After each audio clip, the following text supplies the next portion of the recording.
I said, how are we doing tonight? All right, that sounds great. You guys are fantastic. What a crowd. I'm so excited to be here. I really am. I remember growing up, I must have been like, 1 year old. And I said to my dad, I said, Dad, when I grow up, I want to perform in Kenai.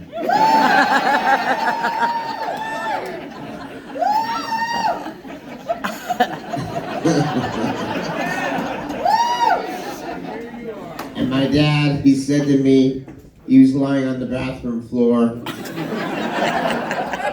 He said, Chris? And I said, yeah. And he said, fuck off.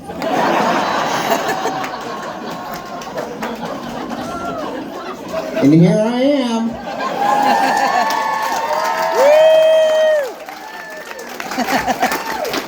True story. Are you enjoying the show so far?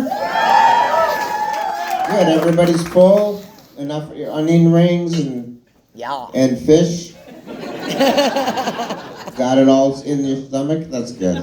That's where it should go. You're welcome. But there's one thing I like to get out of the way before things get really crazy tonight. Yeah.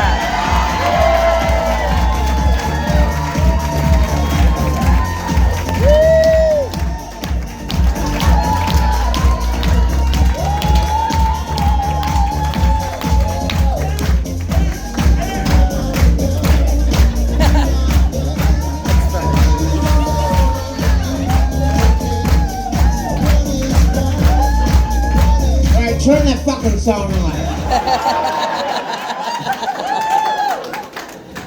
For those of you who came here just to see that, you can go now.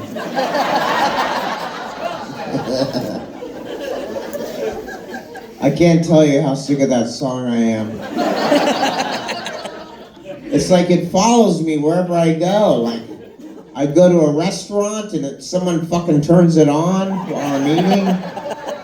I went to, like, for example, I went to a pharmacy to get my pharmaceuticals. I love that word, pharmaceutical. And then they started playing in the overhead speakers, "What is love?" And the pharmacist was like, "Here you go, Mr. Kattan." Ha ha ha ha ha. Like, fuck you, Walgreens.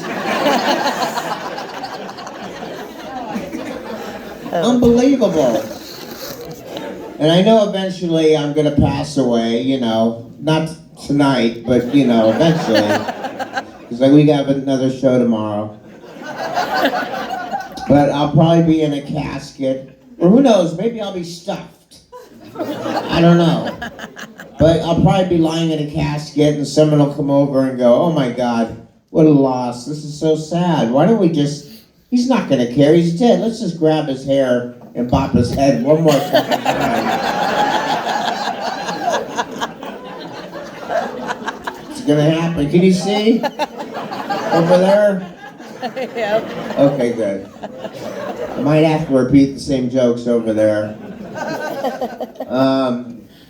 But that was just one of the Roxbury guys, was just one of the characters that I created out of a little show called Saturday Night Live. I don't know if you know, you probably know by now, but it's the 50th anniversary of Saturday Night Live. I was just in New York 3 weeks ago, and we had the big special, a big blowout. It was like everybody you could think of was there that night. Like 50 years of every cast member that's ever been on the show was there. Plus almost every guest host that hosted the show that was there that night as well. So did anybody see this special? Yep. So a lot of people did. Okay, yeah. It's pretty amazing, you know. And it was like, we did have, you know, there was so many memories about it. You know, I can't even explain it. Just like anyone you could think of was there. Like Steve Martin and Billy Crystal and Martin Short and Bob Hope. Not Bob Hope, that's impossible. And like everybody fucking was there. Like we saw, like we had a 40th anniversary too. That was 10 years ago, and that was major too. that night, Prince came. You know, Prince, the legend. He was there, and I remember everybody was like, you know, our cast was like, oh my God, did you see that Prince was here? Where is he? What's he look like? Because he always changes his appearance, you know, he always looks different. So I saw him across the room, and I saw they had a big poofy haircut and these big sunglasses. And at first I thought it was one of the Golden Girls. And I was like, that's not a fucking Golden Girl, that's Prince. So I went up to him, and I had to, you know, I had to fucking meet him because it's Prince, and he wasn't gonna come over to me or float or whatever he does. So I went up to him and I said, Prince, it's an honor to meet you. My name is Chris Kattan, and I'll never forget what he said. He said the most poignant thing. I said, I'm Chris Kattan, and Prince said,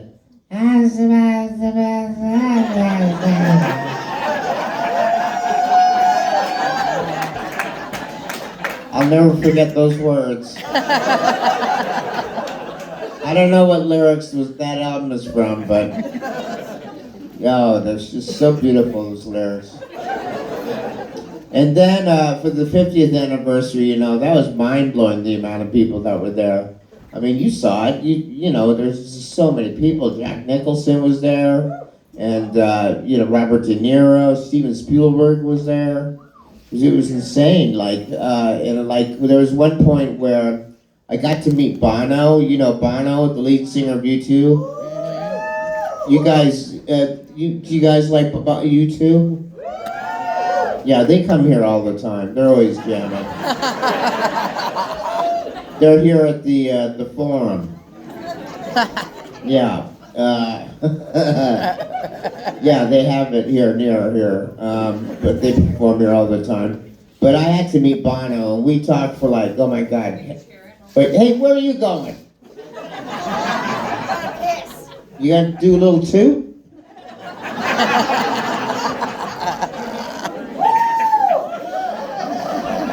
She gonna go do a little toot?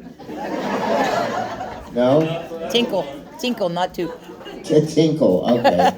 Well, tinkle could mean toot. You never know. I don't know where I am. So anyway, so I got to meet Bono. I love all their albums. I mean, I think they're amazing. I like all their albums except for the last 17. But so I talked to him. I talked to Bono for like, oh my God, like 12 seconds. And at the end of the conversation, I said what anyone would say at the end of a conversation with Bono. I said, well, Bono, it's a pleasure speaking with you tonight. Good night, Bono. And Bono said, goodbye, Jimmy. He thought I was Jimmy Fallon the whole fucking time.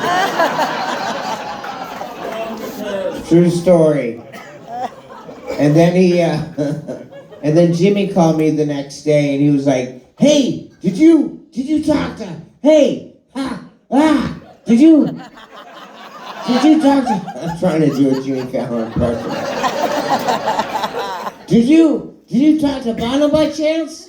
I was like, yeah, why? What's going on? He invited me to his birthday party. Oh, you asshole. I mean, Jimmy's definitely not an asshole. He's like one of the sweetest guys you'll ever meet, ever. He is such a sweet guy. But what's so fascinating about him is that if you watch The Tonight Show, he's always so happy.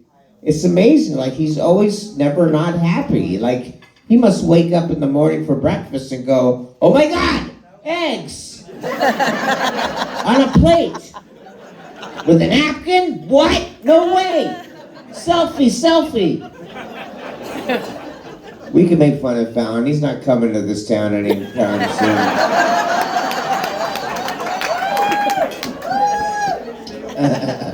But I'm here.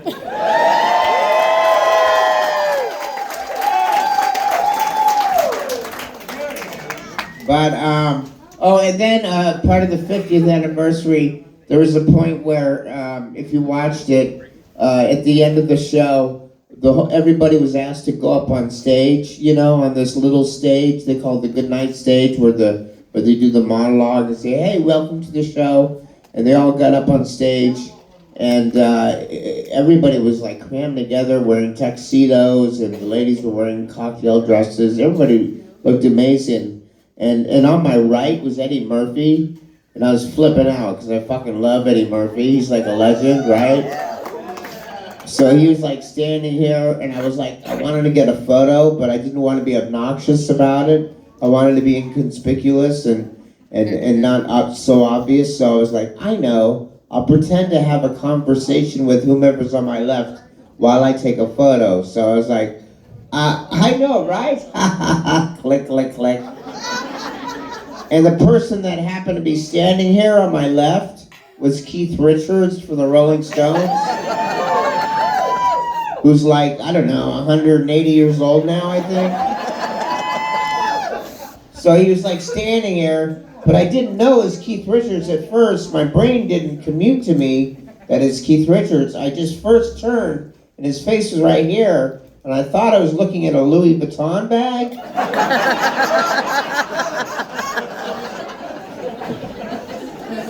Or a knockoff. But it was Keith Richards' face. And then there was like a point where we were. Then they started showing like all the clips from the past. You know, like the best of. Like they always showed, like like Coneheads and Mary Catherine Gallagher. You know, the past 50 years of comedy.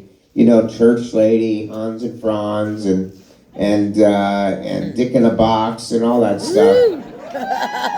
Yeah, and all those great sketches. And then, of course, my ego got involved, and I was like, I wonder what sketch or character they'll show that I did on the show. You know, I wonder what they'll show that what I represented. And then, yeah, guess what character it was? It wasn't the mango. No, wasn't Miss Peepers.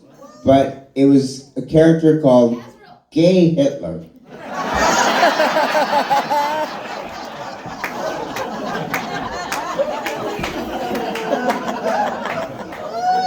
Out of all the fucking characters I ever did, they chose to show Gay Hitler. And Gay Hitler was I only did it once, too. Gay Hitler was my interpretation of Hitler, but he was gay. And I wore a Nazi uniform, which is surprisingly comfortable. And I wore a pink scarf and a pink swastika. And it was a Weekend Update feature. It was the news. And the news anchors at the time was Tina Fey and Jimmy Fallon. And I walked out and went, hi, Tina. Hi, Jimmy. Sprechen Sie Dick?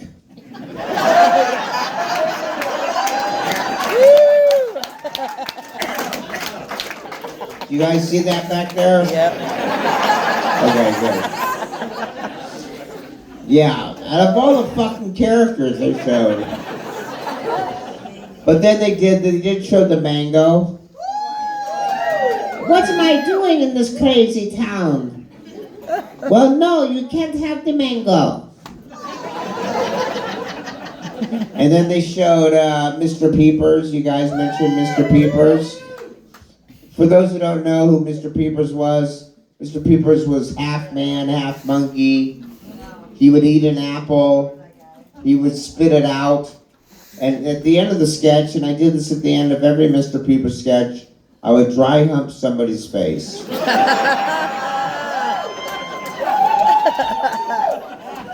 Yeah. And I had a great time doing that part.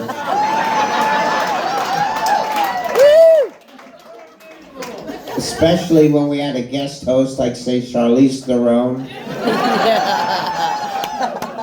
who was in the pitch meeting, and she was like, you know, I'd really like to do a Mr. Peepers sketch this week. I was like, fuck yes,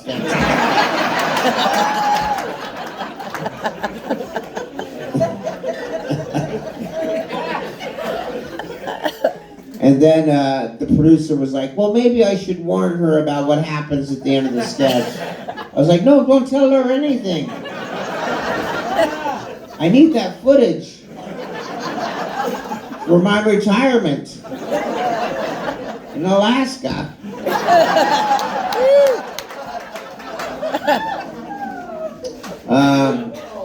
But then we did it later.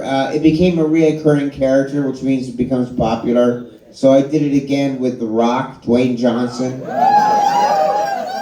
And he wanted to do a Mr. Peeper sketch, and I was like, oh God, help me.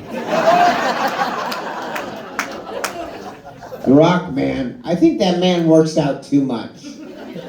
Like, every part of his body is so fucking buff and hard, and even his toes look like they do separate Pilates classes.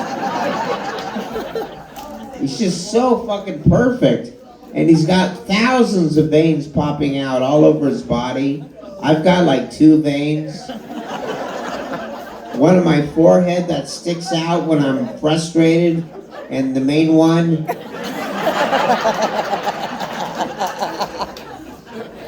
Just 2 veins. So he wanted to play Papa Peeper, the father of Mr. Peepers. So that means he's gonna wear the same outfit that I was wearing, which is red overalls and suspenders. And you're naked underneath, you know, because you gotta run around and hump objects. Very smart humor. So so we had what we do is we have a dress rehearsal before we go live, and we do it for camera. We have to block it for camera. Blocking means we rehearse it, basically, for camera. And so he came out in that outfit, buff and hard and bald because he has no hair, and he's smiling, always smiling because he's a very happy person. In that outfit, because he's got thousands of veins, he looked like a big, tall, smiling cock.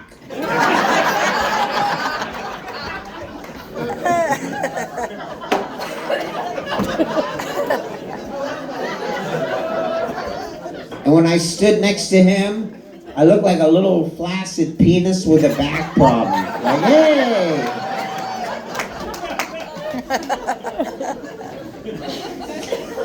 Anyway, so we're working on the sketch. We're rehearsing it for camera, and we're in our outfits. And at one point, he goes, "Let me get on your back." I was like, "Fuck that!"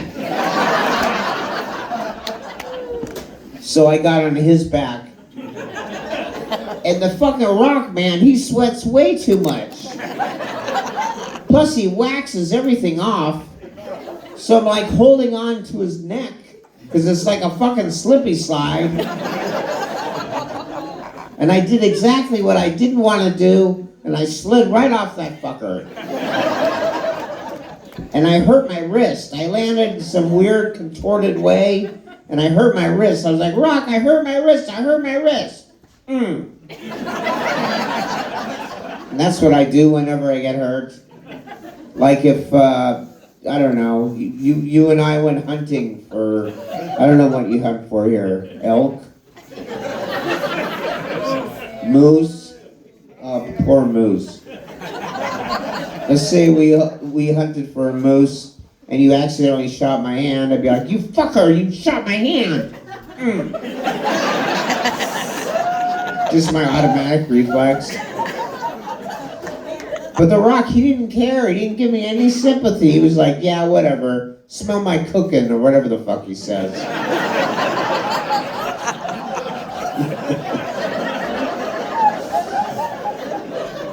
You know what he says? "Smell my cooking?" Yeah. Oh, he says, "Smell what The Rock is cooking." That's what he says. What the fuck is he talking about? It has nothing to do with wrestling. Or movies, like Jumanji, "Smell my cooking." What?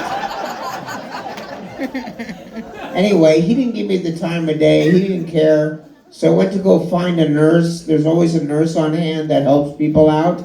And I saw her, and I was like, "There you are. I just wanted to say that I fucked up my hand. I screwed it up." She's like, "Well, what happened?" I said, "I messed up my wrist." She's like, "I know, but what happened?" I was like, "I fucking slid off a cock."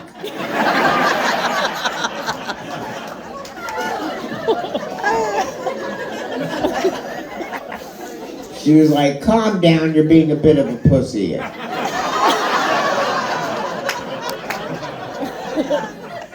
I am not being a pussy.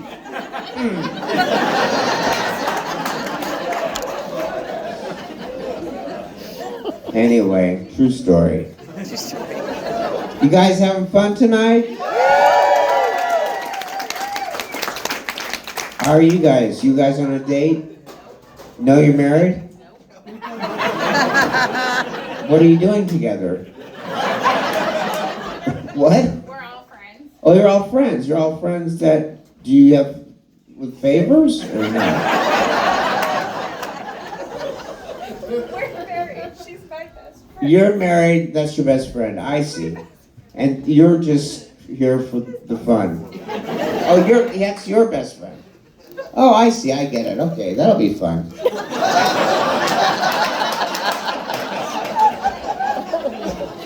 No, you can still have a good time tonight. Yeah. Do you like it when I talk about SNL stories? Do you mind? Good, because that's all I got. But yeah. So anyway. Oh, there's a very popular sketch that I'm in that I do have to mention is the More Cowbell sketch. Remember More Cowbell? Everybody loves that sketch. I played the guitar in that sketch, and there's a special about it actually, all about that sketch, and because it's such a popular sketch. And what happened was, well, we were rehearsing the sketch. And like I said before, we have a rehearsal before we do a live version that you watch at home. And we did the rehearsal with Christopher Walken, and it went fantastic. And then we were waiting for our cue. I have one line in that. I have a couple lines, but the one line I have in that sketch that's very important is, "Don't blow this for us, Gene." Yeah.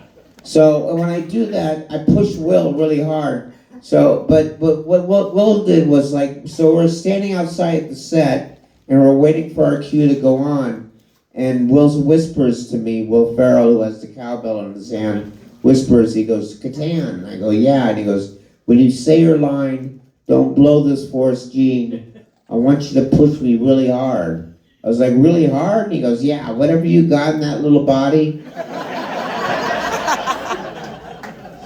just push me as hard as you can." I was like, "Okay." And even though, yes, I am relatively small, I'm actually pretty strong for my size. I'm kind of built like an ant. You know when you see like a little ant like walking home or crawling home or whatever the fuck they're doing, and they're holding like a twig on their back? That twig is equivalent to a fucking tree in our world. So I'm like a fucking ant. Thank you. Can you see in the back? Okay, good. So anyway, so I say my line. I get all my gusto up, and I go, "Don't blow this for us, Gene." And I push Will as hard as I can, and he like falls back, and he doesn't. He's a tall guy, and he like, you can see in his eyes, he's like shocked. He's like, "Wow, you're strong. You're like an ant." And then his belly falls out even more, and it's like one of the strangest stomachs I've ever seen before.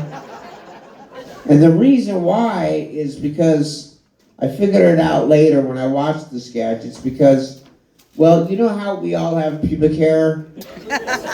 More or less, unless you shaved it for tonight. Thank you if you did. Did you, sir? Did you shave tonight? Oh, this table did. No doubt about that.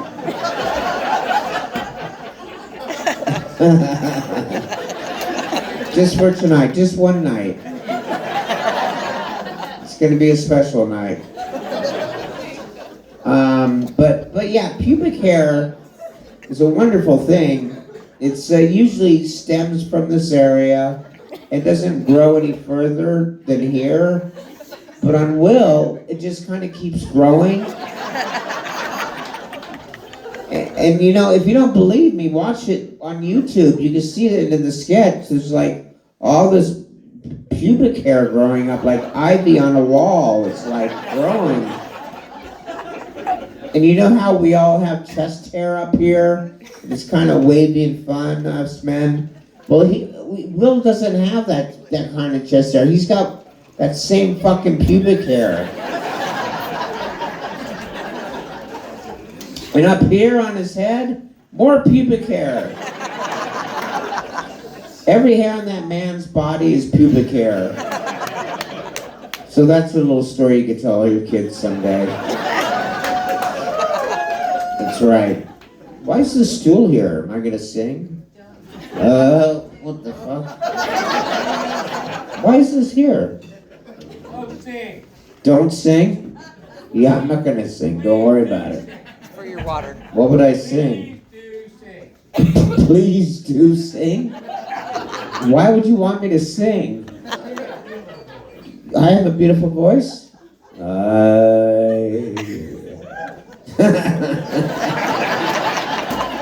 That's about it. I could sound like Johnny Cash. When out walking in the streets paved with gold. That's my Johnny Cash impression.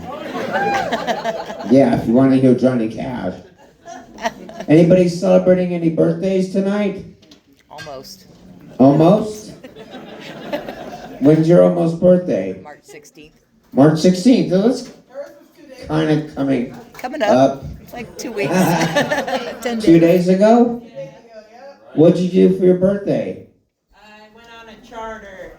A charter? Fishing charter. What's that got to do with being a lesbian? Way to call the joke. Only lesbians go on charters? They know what they're doing. If they know what they're doing. Well, this table knows what they're doing. Well, I hope you had a good birthday. And happy soon-to-be birthday. I guess it's in 3 weeks. I'll be your age. Jesus Christ. Why don't we celebrate Christmas? So long from now. I'll celebrate the whole month. My God. And, yeah, so, anybody celebrating an anniversary? Nope. Nope. There's nothing festive to celebrate up here, is there? Is anybody married? Everybody Oh, you guys are married, right. You guys are married? You go, well, I don't know if you guys know, but I got recently engaged. Thank you. She's a wonderful woman. She's not here. I know. She's in Chicago right now. I love how there is this dead silence. As if you don't like Chicago. She's a wonderful person. And I proposed to her at a rock concert, which is really fun. Wilco? Do you know Wilco? Is that what you wanted? Yeah. Does that mean yes? Okay. She doesn't know what she's talking about. She's just on a charter boat.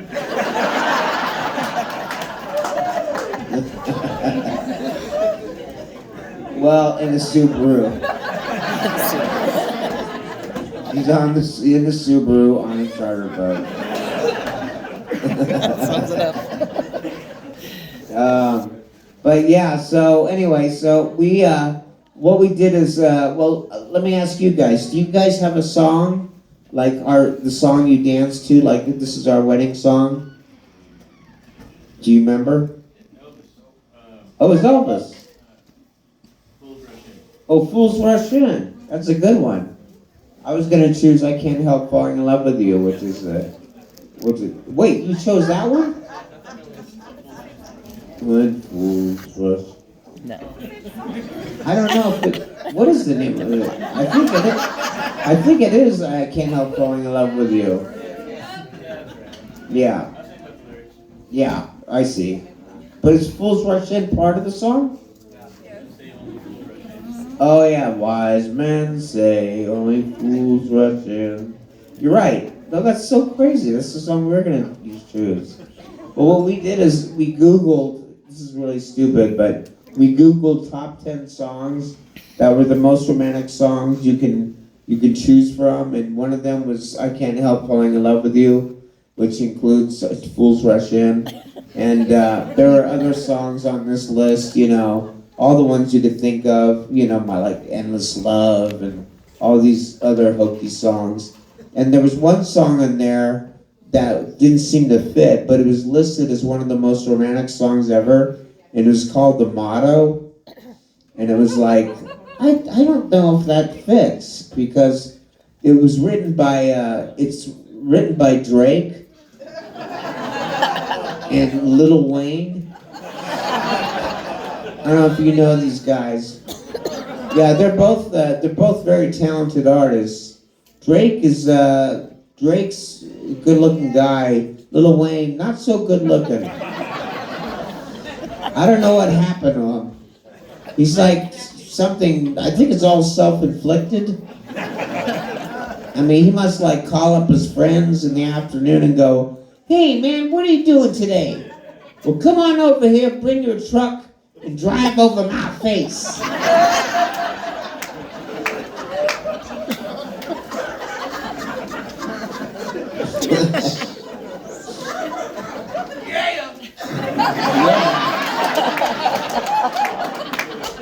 Or maybe he goes to the bathroom and looks in the mirror and is like, "You know what? I don't need all these fucking teeth." What?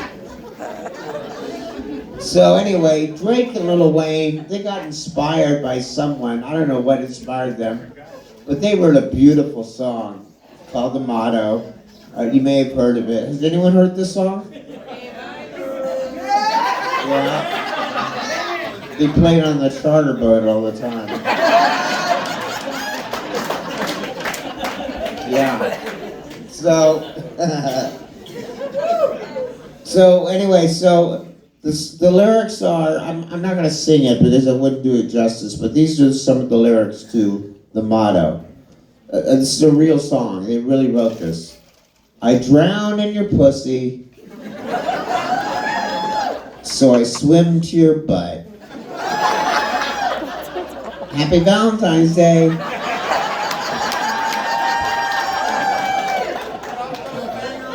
Isn't that a beautiful song?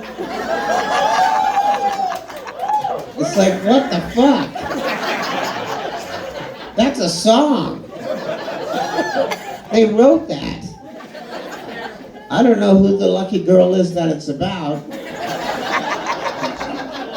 I guess one of Drake's girlfriends, like, "Oh baby Drake, did you write me that song? That is the most beautiful song I ever did hear. Baby, I was driving in my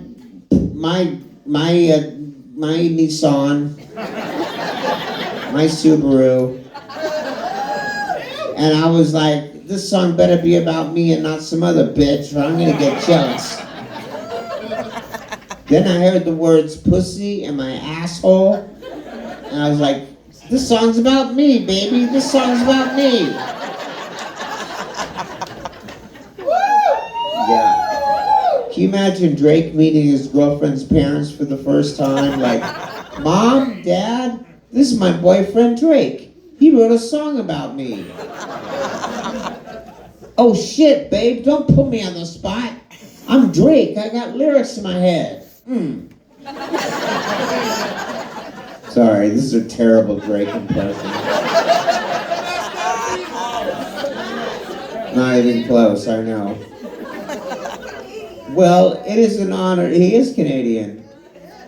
Well, it is an honor to meet the parents of the woman I love. I mean, I'm betrothed to her. She is my lady in shining ladiness. She is my rock, my soul, my angel, and I just wanna I just want to drown in your daughter's pussy.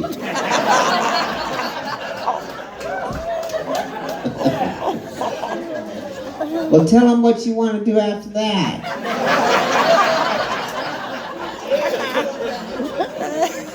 Tell them what you want to do after you drown in my pussy, baby. Babe, don't put me on the spot. I got lyrics in my head. Well, after I drown in your lovely daughter's pussy, I don't know what to do. I get lost. I'm like swimming around in a moat. I got my flippers on and shit. I got a snorkel. I'm like, look. Where's my baby? I don't know. And I just wanna swim to your daughter's butt. It's a beautiful song. Isn't it beautiful? Are you guys married? You are? Did you have a wedding song? Yes. What was it? Neither of you remember. You did, but you both forgot. It's not a great song. Oh, it doesn't matter. You're still married. That's all that matters. Yeah, going back to Keith Richards for a second. The guy is like, I gotta give him a hand, you know, like the fact that he's still alive and he's still playing music and he's still doing what he loves. I hope God does the same thing for me, like allows me to still perform at an older age, like Keith Richards' age. I mean, he's in his 80s. Hope I get to still do that in my 80s. You know, I want to do that. What? You're wearing his face? Oh, you are. You're wearing Keith Richards' face. Congratulations. That's coincidental. But I hope I get to do the same thing, live that long, and get to do what I'm still doing. I mean, people are like living longer now. They're just like aging better, and they're taking care of themselves better, and you know, just being healthier, and you know, all that stuff. And you like for example, Al Pacino. He's in his 80s. He's still doing movies. He just had a baby last year. I don't even think he knows that. I mean, he was probably like, what? When did this happen? How did this happen? Was I asleep when this happened? Was I lying down? Who sat on my hoo-ha?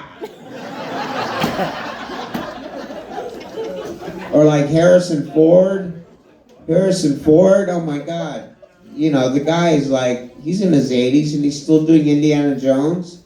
It's amazing. He's probably like, well, here I go.